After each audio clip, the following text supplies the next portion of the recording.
L'interview matinale, première partie. Mes deux invités ce matin, François-Xavier Lacroux, directeur du Centre de musique ancienne de Sauternes, à Sauternes, de Sauternes, qu'est-ce qu'on dit? De Sauternes. De Sauternes. Bonjour François-Xavier. Bonjour Mathieu.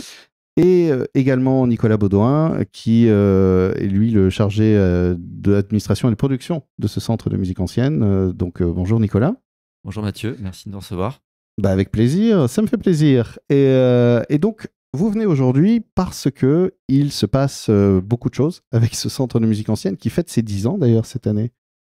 Non, le centre de musique ancienne a été ouvert en 2021, donc ne faites pas d'anniversaire en tant que tel. Pourquoi j'ai 2015 dans la tête? Parce que c'est les 10 ans de la présence à Sauternes, le centre de musique ancienne étant né au cours de cette période et suite à l'installation à Sauternes avec l'orchestre, avec l'activité professionnelle et avec quelques activités pédagogiques qu'on avait à l'époque. Et ce qui a donné l'occasion de faire naître le Centre de musique ancienne en 2021. Et donc là, effectivement, cette année, en fait, les 10 ans de présence à Sauternes et les 25 ans de l'association qui porte le projet, puisqu'elle est née en 2000. Et cette association donc, qui porte le projet, née en 2000, le nom de l'association, on peut le rappeler? Alors l'association, le nom, qui n'est pas du tout connu du grand public, mais ça s'appelle les Fils du Tonnerre. Tonnerre, T-O-N-A-I-R-E, qui était le livre des tons et de la gamme au Moyen-Âge. Cette association est née en 2000 pour porter plusieurs projets, notamment une activité musicale autour de la musique ancienne, de production, de cours, de... Alors, au départ, pas du tout de cours, uniquement de production pour supporter un ensemble professionnel qui existe encore aujourd'hui, mais qui à l'époque n'était pas professionnel. Ça s'appelle les Chantres de Saint-Hilaire, qui est donc spécialisé dans la musique ancienne, dont la spécialité est la fin de la Renaissance et le début du baroque. Et en 2000, moi je sortais de mes études et on s'est retrouvés avec des étudiants et des jeunes professionnels. On était 12 et on a monté cet ensemble. Et donc, sous l'impulsion d'un grand maître du chant ancien, Marcel Pérez, et il a fallu monter une structure juridique qui est cette association. Et donc, quand on a monté ça, évidemment, on n'imaginait pas que ça puisse devenir toute cette action pédagogique, toute cette action de production, de diffusion autour de la musique ancienne et de promotion en territoire rural essentiellement, mais pas que.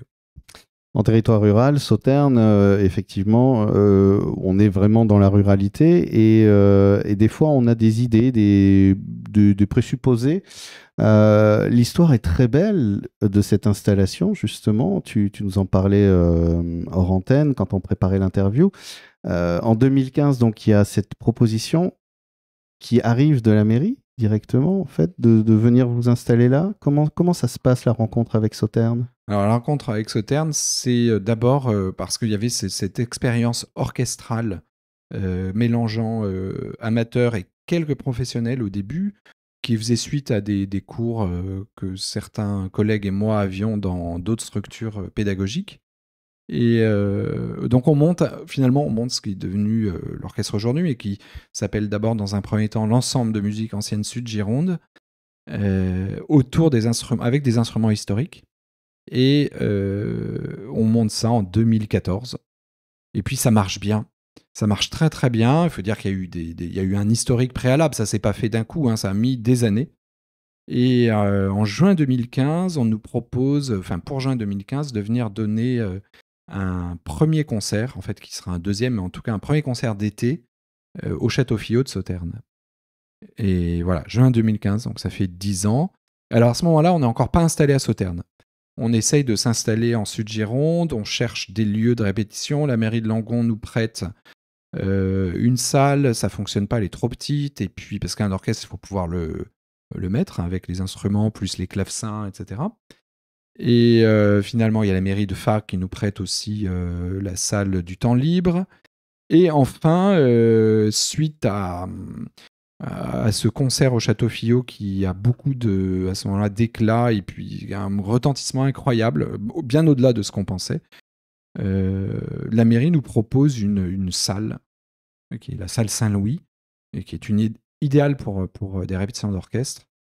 Et au bout d'1 an et demi de présence, on signe une convention avec la commune de Sauternes. Mais tout ça se fait très très progressivement et assez lentement finalement, ce qui est un peu aussi un gage de stabilité et de solidité, de ne pas précipiter les choses, comme cet orchestre musicalement et pédagogiquement aussi s'est constitué pour devenir aujourd'hui une vitrine du centre de musique ancienne. Et puis aussi le point de départ avec l'ensemble professionnel et chante de Saint-Hilaire. Il y a d'ailleurs des vases communicants, hein, forcément, entre les professionnels. Mais c'est surtout aussi de monter le niveau petit à petit, d'accompagner les musiciens amateurs, très encadrés par les pros, qui eux aussi sont complètement partie prenante. Hein. On a 9-10 pros quand même dans l'orchestre, plus des musiciens supplémentaires qui sont invités à l'occasion des grands concerts. Et on monte tous ensemble en puissance. Et ce besoin aussi de monter en puissance s'exprime par le besoin d'avoir un suivi pédagogique en cours individuel pour pouvoir aller plus loin. C'est comme ça que naît le centre de musique. Petit à petit, voilà, brique par brique, l'ouvrage se construit et au final, on arrive aujourd'hui à une structure stable, comme tu disais. C'est presque militant de rappeler que vouloir aller vite, c'est parfois prendre le risque de perdre beaucoup de temps, finalement. Quitter un peu l'affolement de ce monde qui nous sursollicite et en confiance aussi, j'imagine, en confiance dans un projet et dans la pertinence de ce projet. Parce que on va parler d'ailleurs, parce que si vous êtes là tous les deux aujourd'hui, c'est pour parler justement du concert que vous organisez, donc 2 concerts en fait, dans le cadre des Ides de juin, qui est un événement que vous portez, qui aura lieu vendredi au Château Fillot, c'est ça? Non, jeudi. Jeudi au Château Fillot, et c'est vendredi à Blasimont alors. Exactement. Donc jeudi au Château Fillot et vendredi à Blasimont. Ce projet qui se construit aujourd'hui, cette école, ce centre de musique ancienne, c'est une centaine d'élèves. C'est ça. Aujourd'hui, c'est énorme. Oui, presque 110 élèves réguliers, c'est-à-dire qu'ils sont là toute l'année. Après, il y a les élèves qui viennent pour les masterclass, parce qu'on a des masterclass aussi, surtout en deuxième partie d'année, des stages. Donc ceux-là, ils ne sont pas comptés dedans. Oui, enfin, c'est énorme. Et en même temps, comme on n'a pas cherché ça s'est fait en saisissant des perches qui étaient tendues, des opportunités. En essayant de tirer le fil là où il nous menait. Mais effectivement, cette construction, c'est un peu à l'image d'une construction musicale, parce que un orchestre, justement, c'est comme un chœur. Ils ont besoin de beaucoup de temps pour fabriquer un son, une sonorité, une patte, un univers, avoir une vraie identité sonore. Et il n'y a que là que ça commence vraiment à devenir intéressant au niveau du travail et au niveau du rendu aussi au niveau, pour le public, même si au départ le public était présent et maintenant avec le recul on sait qu'il y avait énormément de défauts et que tout était à construire. Il y avait la beauté de la jeunesse et de la fraîcheur, mais on va dire qu'aujourd'hui en plus il y a une forme d'expertise qui est née. On voit bien d'ailleurs sur les répétitions, on n'est pas du tout à la mise en place, on travaille pour travailler dans la subtilité. Et c'est ça qui est intéressant. Et donc, c'est comme finalement des fondations. Il faut mettre du ciment, il faut du temps de séchage. Et ce temps de séchage, eh bien, on l'a eu avec ces années. On n'est pas encore... on n'est jamais au bout de toute façon. C'est ça qui est génial en musique, c'est que...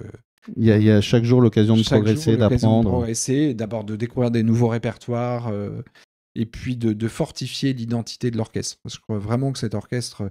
qui est bien sûr, c'est une vitrine pédagogique, une vitrine du centre de musique ancienne, mais ça va au-delà. C'est-à-dire qu'il a aujourd'hui une crédibilité dans son format, dans ce qu'il peut proposer dans cette musique. C'est un orchestre de type plutôt 18e siècle, donc début 18e, avec entre 35 et 40 musiciens, sur instruments historiques. Donc ça aussi, ça veut dire que c'est un vrai gros travail sur apprivoiser, comment apprivoiser ces instruments-là, qui sont parfois un peu compliqués à tenir. Oui, je vois Nicolas qui... Ouais, je me demandais si tu pouvais préciser ce que tu entendais par instrument historique. Alors justement, on arrive à la fin. Alors, Nicolas, tu devrais faire de la radio. On arrive à la fin et il y a cette question que j'ai envie de poser, c'est-à-dire centre de musique ancienne, c'est-à-dire qu'est-ce que c'est exactement que la musique ancienne? Moi, je suis un peu béotien, je connais le rock, le hip-hop, je connais la musique classique, mais qu'est-ce que c'est que la musique ancienne et c'est quoi ces fameux instruments? Ce sont quoi ces fameux instruments historiques? Pour avoir la réponse, rendez-vous dans la deuxième partie de l'interview. Et puis on parlera aussi du programme de ces 2 concerts, le jeudi et le vendredi, je le rappelle, qui ont lieu pour le jeudi au Château Fillot et pour le vendredi à Blasimont, donc en l'église de Blasimont. Hein, c'est Oui, 26-27 juin. Deuxième partie de l'interview matinale, toujours en compagnie de François-Xavier Lacroux et de Nicolas Baudouin. Donc François-Xavier, donc tu es le directeur du Centre de musique ancienne de Sauternes et on en parlait avec Nicolas aussi. Centre de musique ancienne, comme je disais, moi je connais la musique classique, je connais le hip-hop, je connais le rock, je connais la variété. La musique ancienne, qu'est-ce que c'est? Je t'entendais dire 18e, fin Renaissance, début baroque. Qu'est-ce que c'est la musique ancienne? Alors, déjà, la musique classique, c'est un abus de langage. Hein. C'est une période Je soupçonnais un peu l'histoire. historique, qui succède à la musique ancienne. Mais là, je laisse François-Xavier Non, mais en fait, développer. le vocable musique classique aujourd'hui, ça veut dire juste musique savante occidentale. Voilà.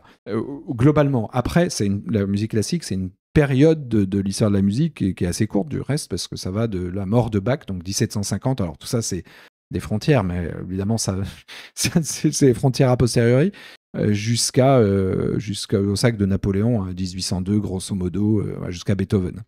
Donc ça, c'est une toute petite période de l'histoire de la musique. Alors, musique ancienne, on a choisi ça a été un long débat là, quand le conseil d'administration, les bénévoles ont choisi le nom Centre de musique ancienne Sauternes, parce qu'il y a une autre image, et d'ailleurs on travaille beaucoup avec eux, c'est le Centre de musique baroque de Versailles.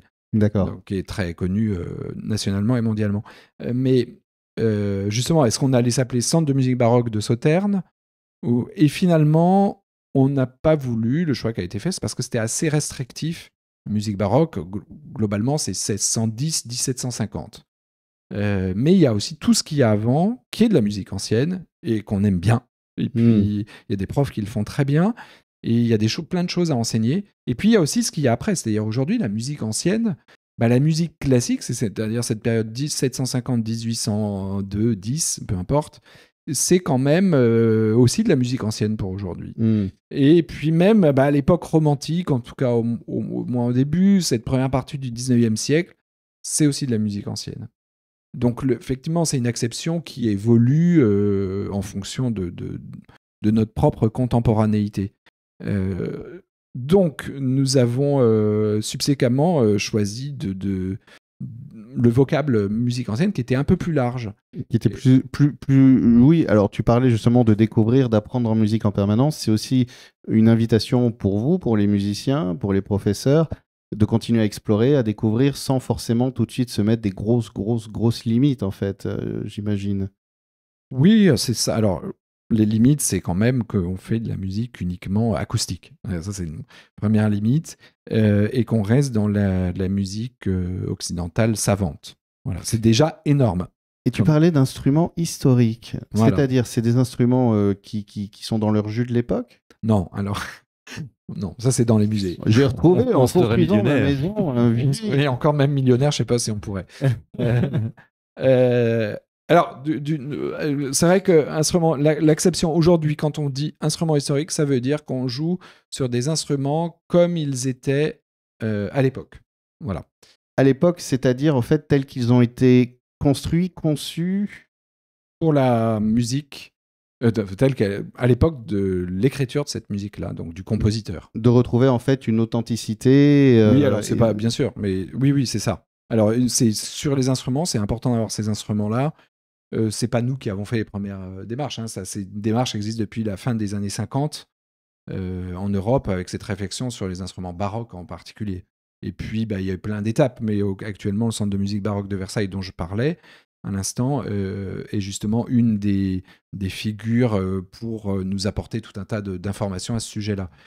On ne joue plus aujourd'hui, pour prendre Jean-Sébastien Bach, on ne joue plus aujourd'hui du Jean-Sébastien Bach comme on le jouait en 1960, parce qu'on a retrouvé notamment les instruments tels qu'ils étaient utilisés à l'époque, et puis également le jeu. C'est-à-dire, c'est pas juste une histoire d'instruments, c'est une histoire aussi de technique, de phrasé, de compréhension de la musique, de cette musique-là.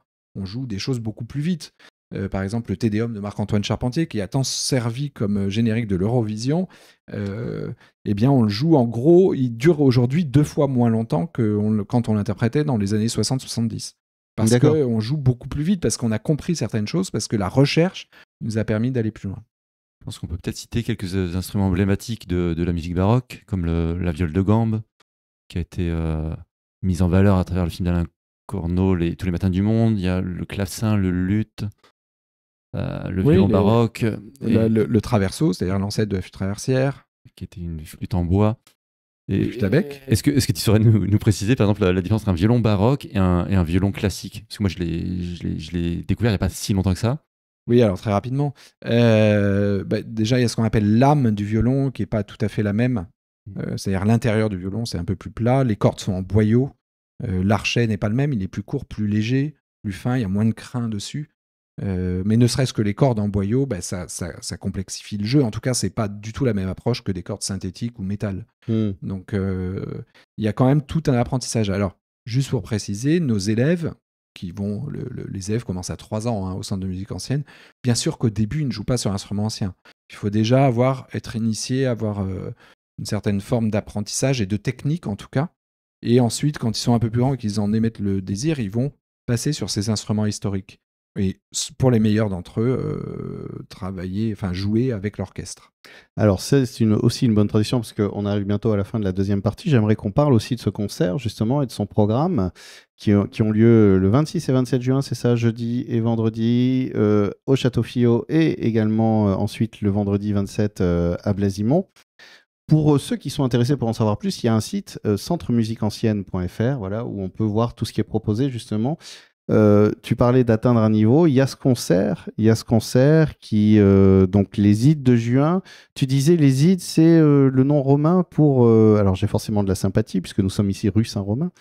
Pour le nom romain pour les moissons culturelles en fait. Donc là c'est un peu la moisson de l'année que les élèves, les musiciens récoltent. Alors les Ides c'était la période des moissons. Tout simplement. La période des moissons. Voilà. Ouais. Mais les Ides en juin n'existaient pas, donc on les a faites et elles sont culturelles. Et qu'est-ce que vous récoltez? Donc pendant ces Ides, les fruits du dur labeur de nos élèves. Oui, mais c'est un peu, pas que les élèves. C'est un peu une finalité, je pense, qui est source de motivation aussi pour tous les élèves de se produire devant un public si nombreux dans un cadre un peu somptueux. Ça donne du sens en fait à leur exercice hebdomadaire et quotidien. En fait, je précise justement le 26 juin, la première soirée au Château Fillot est en 2 parties. 2 grandes parties, avec une première partie scène ouverte simultanée, avec plusieurs scènes en simultané, où quasiment tous les élèves du centre vont jouer sur ces scènes en collectif, et donc auront travaillé pour cela. La deuxième partie est vraiment chœur soliste orchestre, où ça concerne beaucoup moins d'élèves, et surtout c'est ceux qui sont le plus aguerris. Oui, Nicolas tu disais fort justement, c'est un moteur. En fait, c'est même un objectif pédagogique, c'est-à-dire que le collectif est le moteur principal tous les cours sont orientés, tous les ateliers sont orientés vers ce collectif, ce partage. Et ce partage, donc j'imagine aussi entre amateurs et professionnels, au moins la rencontre à l'occasion de cet événement. Le programme, c'est Hail Bride Cecilia, Ode à Sainte-Cécile, c'est ça? De Henry Purcell. De voilà. Purcell Donc on en profite pour un petit peu tirer le filon anglais sur cette soirée qui a une thématique anglaise. L'année dernière, on était sur le Gloria de Vivaldi, donc on était sur une thématique italienne, et là, on est sur l'Angleterre. On aura aussi des food trucks, il y aura un fish and chips pour le food truck. Ça, c'est pour la première soirée, oui, effectivement. La deuxième pour la soirée à Sauternes le jeudi 26 juin. Pour le soirée, à Blasimont, il y a juste la deuxième partie au Da Sainte-Cécile. C'est une 60aine de musiciens au total. C'est une 60aine de musiciens, plus des solistes invités de la scène, aussi de la scène internationale, donc chanteurs lyriques. Qui vont venir tous nous rendre visite ici, alors, de notre belle campagne. Et oui, donc qui vont, de leur voix imposante, brillante et absolument géniale, remplir notamment l'abbatiale de Blasimont. Mais oui, cette ode à Sainte-Cécile, juste pour terminer, de Henry Purcell, c'est vraiment un sommet de la musique. Alors, on est en 1685, à peu près. C'est pour tout musicien, vraiment les musiciens, surtout ceux qui font de la musique baroque, ont toujours un peu en objectif de faire au moins une fois dans leur vie cette ode à Sainte-Cécile, qui est la patronne de la musique, ça tombe très bien. Et donc pendant 50 minutes, en différents mouvements, on déploie un peu tout ce que l'effectif orchestral peut donner. avec force trompette, des cuivres, les timbales, bien sûr, le grand orchestre, mais aussi des moments un peu plus intimes, vocaux, réduits aux solistes et à 2 instruments. Donc on passe un peu par toutes les phases. Côté très méditatif, un côté très brillant, parfois très solennel, joyeux. Il y a un chœur aussi qui se greffe là-dessus, jusqu'à 6 voix. Donc c'est vraiment tout l'effectif qui est employé. Un grand et beau moment, donc, on arrive à la fin de l'interview. Un grand et beau moment qui est au Château Fillot à Sauternes le 26 juin avec des fish and chips. Et ensuite, pour ceux qui n'auraient pas pu se rendre à Sauternes, il y a, ou qui veulent en reprendre une deuxième dose, il y aura à Blasimont donc ce programme donné le 27 juin à l'abbaye de Blasimont, mais donc ce sera dans l'église, c'est assez facilement trouvable de toute façon. Merci beaucoup à tous les deux. Avec plaisir. Merci beaucoup. Et je rappelle que pour ceux qui veulent plus d'infos, il y a le site internet centremusiqueancienne.fr.